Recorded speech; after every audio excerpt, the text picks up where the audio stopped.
Late Tuesday night, the Pelicans clinched a postseason berth with a win in Sacramento over the Kings. With 3 games to go right now, New Orleans leads San Antonio by a game in the race to host a play-in game. Doug Mouton joins us now with how the play-in tournament all works. With a win last night, the Pelicans clinched a spot in the postseason, not in the playoffs yet, but in the play-in tournament with a chance to get to the playoffs. In 1984, the NBA went to this format for the playoffs. It's a standard 8-team bracket. 8 teams get in each conference, 16 total. Winning a division doesn't matter. The playoffs are seeded based on how you rank in conference. The NBA has used this format for 37 years. Now, if the season ended today, this is how the playoffs would stack up in the West. The 1 seeds are the Phoenix Suns. They'd play the 8 seeds, which are the LA Clippers.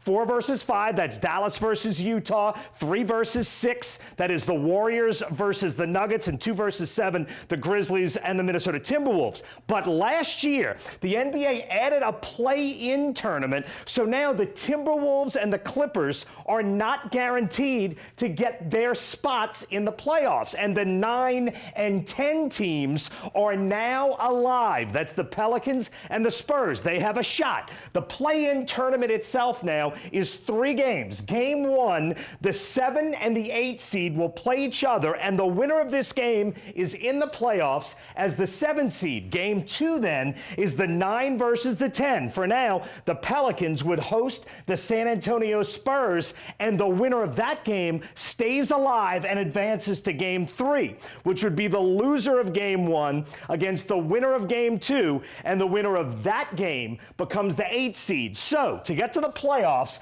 the Pelicans will have to win twice. If they can hold the 9 seed, that first game will be at home. They would have to win the home game, and then the second game would be on the road at either the 7 or 8, and they would get the NBA's best team if they could come out of this in round 1 of the playoffs. This is the spot the Pelicans are hoping to earn. Ricardo?